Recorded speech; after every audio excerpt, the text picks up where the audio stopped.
Assalamualaikum warahmatullahi wabarakatuh. Alhamdulillah, segala puji hanya milik Allah subhanahu wa ta'ala yang telah memberikan kita nikmat iman dan Islam. Salawat serta salam senantiasa kita sampaikan kepada Rasulullah Muhammad sallallahu alaihi wasallam beserta keluarganya, para sahabatnya, dan umatnya hingga akhir zaman. Hadirin yang dirahmati Allah, pada kesempatan yang penuh berkah ini, izinkan saya menyampaikan ceramah tentang hal-hal yang tidak boleh diberitahukan kepada orang lain.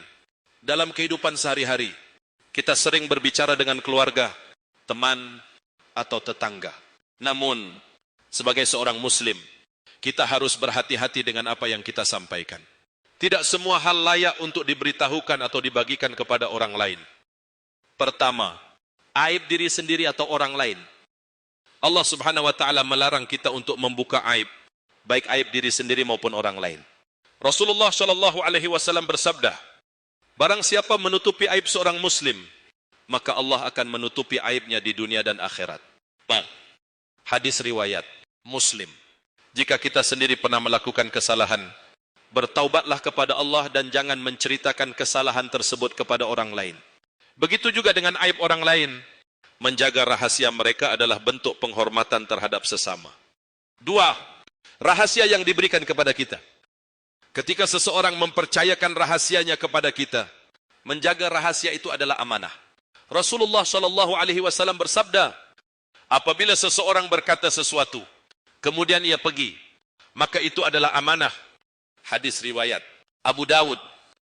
Membocorkan rahasia dapat merusak hubungan dan menunjukkan bahwa kita tidak dapat dipercaya.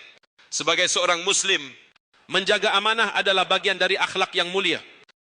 Tiga, rencana atau niat yang belum terwujud. Rasulullah sallallahu alaihi wasallam mengajarkan kita untuk tidak mengumbar rencana atau niat sebelum terlaksana.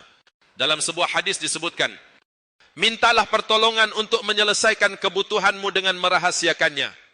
Karena setiap orang yang memiliki nikmat akan didengki. Hadis riwayat Tabrani. Hal ini penting untuk menjaga diri dari hasad dengki orang lain yang dapat menghalangi tercapainya rencana kita. Empat, masalah rumah tangga. Masalah rumah tangga, terutama yang bersifat pribadi, tidak boleh diumbar kepada orang lain. Rasulullah sallallahu alaihi wasallam bersabda, sesungguhnya orang yang paling buruk kedudukannya di sisi Allah pada hari kiamat adalah suami istri yang saling menceritakan rahasia, lalu salah satu dari mereka membocorkan rahasia itu. Hadis riwayat Muslim. Masalah rumah tangga sebaiknya diselesaikan dengan bijaksana, tanpa melibatkan orang luar kecuali dalam kondisi darurat, seperti membutuhkan nasihat dari ulama atau konselor.